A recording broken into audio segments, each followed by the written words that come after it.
Can we just talk?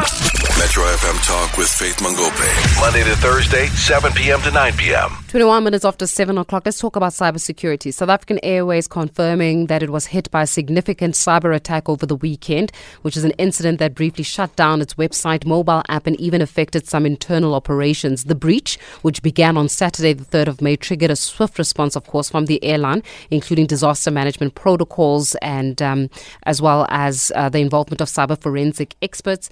SAA has come forward, though, and said that services were quickly restored and they're investigating whether any personal or operational data was accessed or stolen. And this is where I want us to zero in on this evening. Let's welcome into the conversation Sharon Knowles, who is the CEO of Da Vinci Cybersecurity. Thank you so much, Sharon, for your time this evening, and welcome to Metro FM Talk. Good evening, Faith, and good evening to your listeners. And maybe let's talk a little bit. Let's start here. Let's start with what happened this past weekend with SAA. And I say this because SAA is a national carrier. It's not just some little corner shop. This is something which represents or is an ambassador of the nation. And to hear that it's been rocked by cyber attack is something where concern doesn't even begin to define it. Maybe Sharon, take us through exactly what do we know so far about this incident? Well, South African Airways were very precise in their media release that they put out.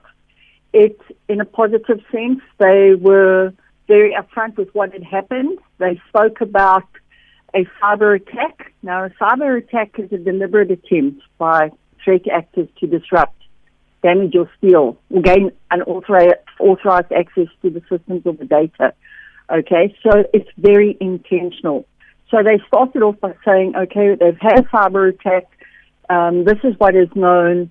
And they did put in their protocols. It's their disaster manager, which is very, very positive to hear, because when something like this happens, you want to know that an organization is prepared for it to happen, because it could be anybody. It doesn't matter. Well, it does matter, but I mean, it could be any organization. The fact is that you have to be prepared for an event, and that you have to make sure that the business continues to the best of its abilities while you are experiencing something like this. So they do say they contained the incident, they minimized disruption to their flight operations, which is positive, and they continued with the essential customer services. They still need to go through, and this is where they're busy with the investigation, and they would bring in independent digital forensic experts to determine the root cause and sort of understand full scope of the incident. It was reported to the correct people, the regulator.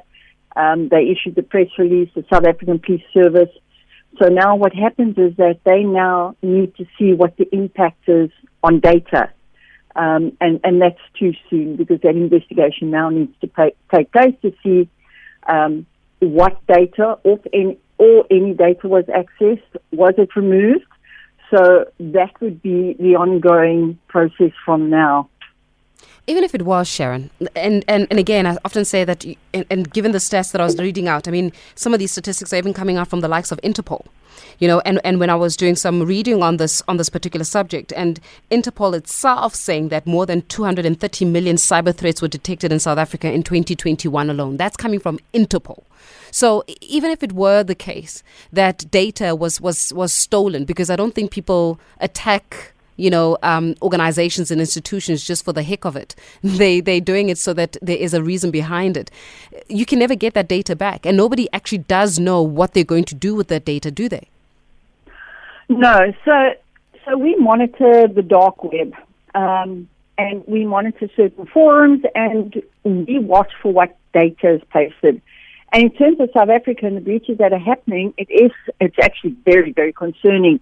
If you see the organizations that have been breached, and you go back and you have a look at, just for example, the way that certain things have been exposed, or what has been exposed, what data has been exposed, and you would actually start to expect that South African companies start to step up. Now, I'm sure some do, but there are a large number, and whether it's government or private, there are a large organizations that are sitting currently on this list that have been exposed. And other than SAA, the last one we've got was on the 3rd of May. And even if I just look at my list here, some of these companies, it's very concerning because I use some of these companies, and I'm sure you would as well.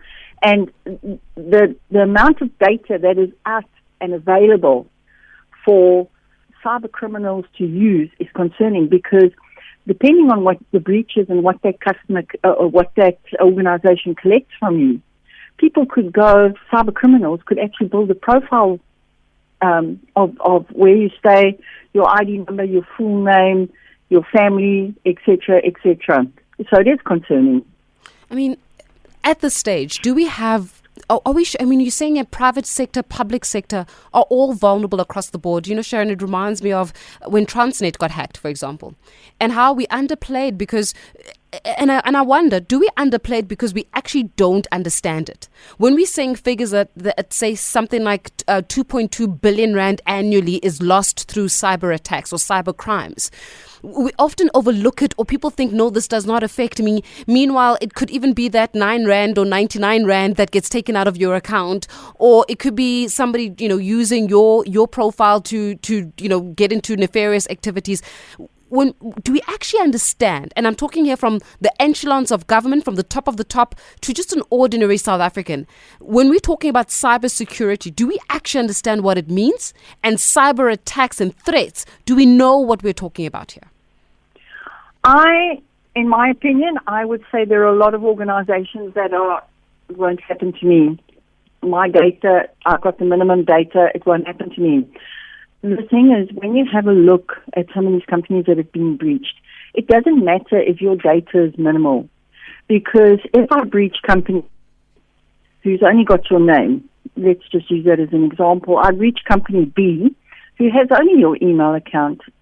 Company C is also breached, but they've got your telephone number, I've got a profile already, and that's the way that cyber criminals work. I don't think that there are organizations or business out there that take cybersecurity seriously enough. I think most of the breaches that do happen, people don't think that or realize the impact that the loss of that information can have on their clientele or even their internal staff. The thing is about cyber criminals, and the way that we do investigations, we do something called open source investigations, where we go and build a profile. I'm not going to one site to go and get the data. I'm going to go to a lot of sites. I'm going to build a profile up of you. I'm going to see what information I can find from you. With all this breach data, it's like going shopping for Smarties, because there is so much information there. And I think business has to start realizing that this has to be a line item on their budgets. They have to take it more seriously. Small business, they have to rethink the way that they do business. Entrepreneurs, they need to think and start putting the basics in to protect their little businesses, because whether you're small or big, some of the data that you carry is exactly the same. I often wonder, what exactly do we have as a defense in South Africa when it comes to data protection? So, for example, I've got somebody that's asking, by the way, if you've got questions or comments when it comes to the cyber crimes in South Africa, what is it that is hindering us from being able to get a firm grip on cybersecurity threats? What is hindering us? Why can't we get it right? Why can't we digitize? Why could we not have digitized quicker? Why can't we digitize quicker? I don't understand why we're still having summits with the SAPS so that we can go digital. Why we were supposed to be digital a long time ago. What hinders us from being able to get into spaces where we deal effectively even with cybersecurity? And I've got a question here from what's called your MD. It's on X, saying the question on issues regarding cybersecurity in government should be asked in the context of the establishment and the existence of CETA. What is their role? And what are their responsibilities? And of course, when he's talking about CETA, we're talking about the State Information Technology Agency. And then that would be a question that Sharon, I could even raise to you. Surely we've got a State Information Technology Agency. Are they not supposed to be working towards the protection of our cybersecurity or making sure that our cyberspace is more secure? Well, I think they're just part in the big puzzle. There are a lot of organizations. We have an official cybercrime hub. We have a cybercrime unit in SAPS. I think what holds us all back, and I'm talking as an establishment now, is training, lack of skills. I think the responsibility and understanding of how these type of incidents have an impact on business and of South Africa. So CETA is responsible for providing IT services to the various government dependents. So their primary objective is just to enhance public service delivery through efficient and secure information, okay? But it is up to those organizations to ensure that they take the steps to make sure that they are secure. So in terms of increasing cyber threats, CETA has often said they've invested in strengthening their cybersecurity posture. But then you ask, what does that actually mean? You know, they talk about security assessment, they talk about system upgrades. I mean, water, Joburg Water, they were breached. The defense system, the defense website, they were breached. You go and have a look at some of these government organizations that have been breached. You go and have a look at some of their websites now, and the question then arises, are they working fast enough? Or actually, how are they implementing these system upgrades? Because on some of them, if you look at their infrastructure and it's sort of legacy systems, which means it's older systems, you wonder how fast they are moving and how they could move faster. There has to be greater accountability. And they've got to adopt more innovative solutions to address those inefficiencies. I mean, at this point then, how do we solve for this? And I'm just basing it off what we were reading from Interpol. I mean, if Interpol is ringing alarm bells on behalf of the country saying, ding, ding, ding, ding, ding, you guys have got a cybersecurity problem, South Africa. You cannot have cyber threats that have, or Interpol discovering more than 230 million cyber threats in South Africa in 2021, which is the highest number on the continent. We can't continue like this unless, because if they can hack South African Airways, they hack the defense, the South African National Defense Force, and they hacked Transnet, and they hacked our hospitals, which happened during the COVID-19 pandemic. What more? That means they can hack our electricity systems. They can hack. It's so many systems that can be hacked, and we don't know for what reason and to what end, do we? Not really, because even where the SA was hacked, I mean, you think to yourself, okay, weather SA, they're going to change the weather from rainy to sunny. But it's all about what they can gain access to. It's about understanding the system. And if I have a look at the number of breaches for the month of May, we're sitting at there's 7 here. And these are companies that you and I use. So saying that, organizations do put cyber systems in place. I think the big thing is to upskill your cyber teams, make sure they're on continuous training, make sure they're upskilling, and that when something like this happens, when an incident happens or an attack happens, that you're prepared for it, that you when it happens, you understand what is happening quickly, and that you can implement what you need to implement from and prevent cyber criminals from accessing even more than what they have. Because sometimes when a cyber incident happens, it's not necessarily a cyber attack. So it depends on how severe that system is affected. And you've got to have big teams there, and people have to invest in it. It's going to be a grudge purchase, but you have to. And there are lots of companies like mine that offer services to organizations to monitor the dark web, to make sure these systems are secure, to assist their teams. I mean, we do a lot for a lot of business. We do a lot for government organizations to assist them where we can. But there's so much red tape at times that, it's like one step forward and 10 steps backward. So we have to come to this sort of really focused outlook on what we're going to do, how we're going to stop this surge of crime, and how is each individual going to play their part? Just a quick one before I go to voice notes. But do we have the profile or some kind of a profile of the criminals? I mean, is it some guys or teenagers that are sitting in a basement somewhere and they're in a bot farm and they're just like championing a bot farm and they're, pushing hacks? Is it some people in the middle of Iceland somewhere, or Greenland or Russia or the United States somewhere that are sitting in some tower and just, pushing buttons? Who are these people? Do we have a profile of the criminal? No. So what happens, these are groups, very randomly sort of, you don't have like the one person. You can have teenagers, I'm not saying you don't, but if I have a look at some of these groups that have accessed this data, and some of these cyber gangs that are doing this, the data that they've compromised, they're actually asking for to get paid, not to release it. If I have a look at this one cyber gang, they've got 3 South African breaches where they've given them a timeline, and it actually says there on their site. They've given them a timeline, they've asked for money. If they don't provide the money, they're going to publish this data. So you do have youngsters.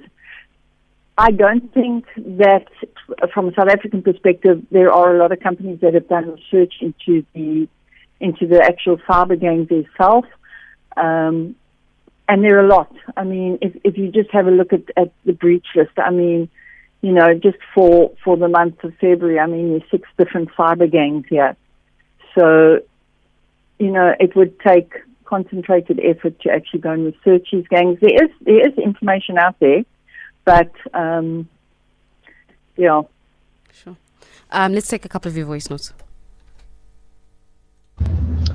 Evening, Faith. This is Sipho Lennox Diakopi, all the way from Cape Town. I would just like to put it on record to say that cyberbullying and cyber attacks, cyber threats, it's no way that we're going to, get rid of all these negative things by depending on the government. The government, first off, cannot and is not in control of this country. So there's nothing that we can actually look to them for answers. They can't. They don't have any answers. I have been voting for the ANC for a very long time, and this is not political, but we cannot, and I repeat, we cannot depend on the government for answers. Thank you. Sure. That's very deep. Sharon, very strong sentiments there, saying that we cannot depend on the government because the government is not the ones that actually control the country. Your thoughts? Well, I think the bottom line is that everybody has to ensure their own safety. From a business perspective, your team has to take responsibility. The thing about the government, there are good people out there. There are a lot of good people in government who are trying their best. They're doing what they can. They are really fighting the good fight. But it is a slow fight. We're up against organizations that have been doing this for quite some time. But ultimately, your data, my data that's been breached, we need to ensure that we look after what is out there and sort of follow steps to ensure that we're safe and that our identity isn't compromised, because it is happening.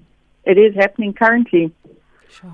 I appreciate it. Thank you very much. Sharon Knowles there, the CEO of the DaVinci Cybersecurity, just giving us some, I think, concerning stats. I don't know what you do in conversations such as this. You just kind of listen and you go, my goodness, 230 million cyber threats were detected in South Africa in 2021, according to Interpol. I mean, hello? I mean, when are we going to... But I hear it. One dragon at a time. 41 minutes after 7 o'clock. Let's go pay some bills. We'll come back and continue the conversation. And let's talk a little bit about these individuals, this couple. whose remains have now been found. It's a journalist, Sibusiso Ndlovu, and partner Zodwa Precious Mdluli. What do we know so far? Let's see if we can get some answers after the break. Can we just talk? Metro FM Talk with Faith Mangope. Monday to Thursday, 7 p.m. to 9 p.m.